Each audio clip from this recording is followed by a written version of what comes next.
केला बेचने वाली चुड़ैल। एक बार की बात है, जादूपुर नाम के गांव में करतब दिखाती एक औरत एक रेड्डी के लिए गांव में आती है। आइए आइए मेहरबान कदरदान, खाइए रोहड़ा के ताजे ताजे केले। कभी खाए नहीं होंगे ऐसे केले, पीले पीले केले खाइए। ये कहकर रोहड़ा हाथों में 4 केले लिए उन्हें सर्कल में जोर जोर से हवा में उछालती हुई करतब दिखाती है, जिसे देखकर आसपास के सारे बच्चे अपने अपने मम्मी पापा से उस औरत के पास जाने की जिद करने लग जाते हैं। पापा ऐसा तो सर्कस में बॉल से होता है ना, ये आंटी तो केले से कर रही है, चलिए ना पापा देखते हैं। रोहड़ा एक पतली सी तार पर चलती हुई केलों से करतब दिखाती है। आते जाते सभी लोग बाहर रुककर उसके करतब देखते हैं और वाह वाही करते नहीं थकते।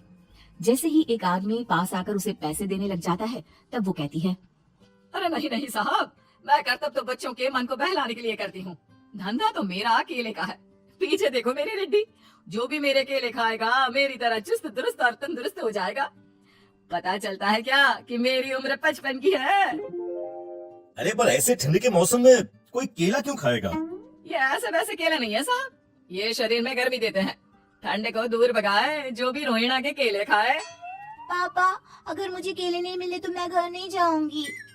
तभी उसके पापा कहते हैं कि बेटा, केले ठंड में कभी गर्मी नहीं देते। ये सब कहने की बातें हैं, सामान बेचने का तरीका है इनका। पर पिंकी नहीं मानती। मैं केले खाऊंगी। पिंकी की जिद के आगे नत्थू हार जाता है और उसे केले खरीद कर दे देता है। पिंकी खुश होकर केले घर ले आकर खाती है। अब मैं भी करतब करूंगी, कितना मजा आएगा, जादुई केले। पिंकी पहला केला खत्म भी नहीं करती कि वो बेहोश हो जाती है। दूसरे केले से एक काला धुआं आता है और रोहड़ा चुड़ैल बनकर बाहर निकल आती है। मेरे भूतिया केले बच्चे न खाए, ऐसा हो ही नहीं सकता। जादूपुर वालों, कब तक बचोगे? आ गई हूँ मैं रोहड़ा, जिसका कोई नहीं कर सकता सामना। रोहड़ा पिंकी को गोद में उठाकर काले धुएं में कहीं गायब हो जाती है। शाम के वक्त नत्थू घर लौटता है और पिंकी को घर में ना पाकर उसकी माँ से कहता है, माँ पिंकी कहाँ है? अरे बेटा, उसे तो तू सुबह करतब दिखाने ले गया था ना, फिर कहाँ वापस आए तुम दोनों? मुझे लगा तू उसे अपने साथ मंडी ले गया होगा। हे भगवान, मेरी बच्ची कहाँ गई? मैं उसे घर ही तो छोड़कर गया था माँ। नत्थू गांव के घर कोने में अपनी बेटी को ढूंढता है, पर उसे वो कहीं नहीं मिलती। परेशान होकर आखिर रो रो कर नत्थू हिम्मत हार कर घर लौट आता है। अगली सुबह रोहड़ा फिर से करतब दिखाने आती है और इस बार पिंकी की तरह रोनी केले खरीद लेता है। 50 रुपए दिए थे पापा ने, सारे पैसों की मैंने केले खरीद लिए हैं। अब मैं भी आंटी की तरह ही करतबबाज बन जाऊंगा। यही सोचते हुए रोनी केले खाता है और पहला अकेला केला आधा खत्म भी नहीं करता कि चुड़ैल उसके सामने आ जाती है। मेरे साथ चलने का समय आ गया है रोनी। ये तो बस शुरुआत है। अब इस गांव के सारे बच्चे धीरे धीरे मेरे कब्जे में होंगे, एक बच्चा भी नहीं बचेगा। ये कहकर रोना रोनी को गोद में लेकर काले धुएं में अदृश्य हो जाती है। इसके बाद हर रोज गांव में से कोई ना कोई बच्चा गायब होता, पर ऐसा क्यों हो रहा है किसी को भी समझ में नहीं आ पा रहा था। रोज की तरह अपनी बेटी पिंकी की तलाश में नत्थू गांव के एक तालाब के पास बैठा रो रहा था। कहाँ गई मेरी पिंकी? शकुंतला के जाने के बाद एक वही तो मेरा सहारा थी। अरे उसकी आत्मा कोस रही होगी मुझे कि मैं अपनी बच्ची को संभाल भी नहीं पाया। नत्थू ये कहता हुआ रो ही रहा था कि तभी तालाब में से उसे शकुंतला की आवाज सुनाई देती है। कहाँ थी तुम शकुंतला?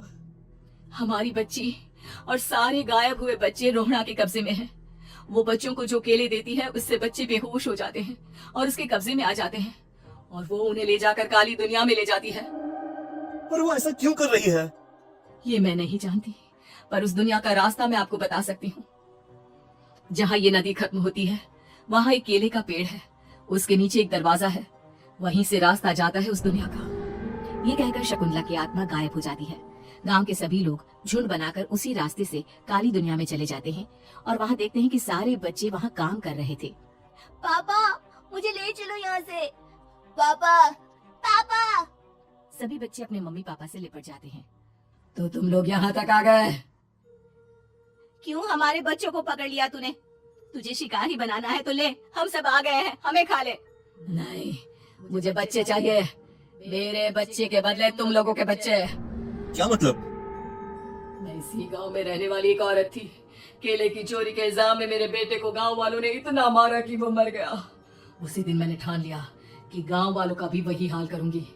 कुछ दिन बाद बेटे के चले जाने के दुख में मैं भी मर गई और मेरी भटकती आत्मा एक चुड़ैल बन गई। और फिर मैंने बदला लिया तुम सबके बच्चे छीनकर। बर्दाश्त नहीं कर पाए ना, सोचो मुझ पर क्या बीती होगी। हमें माफ कर दो रोना, पता नहीं है किसकी गलती थी पर हम सभी माफी मांगते हैं। हमारी खुशियां लौटा दो, तुम भी तो एक माँ हो।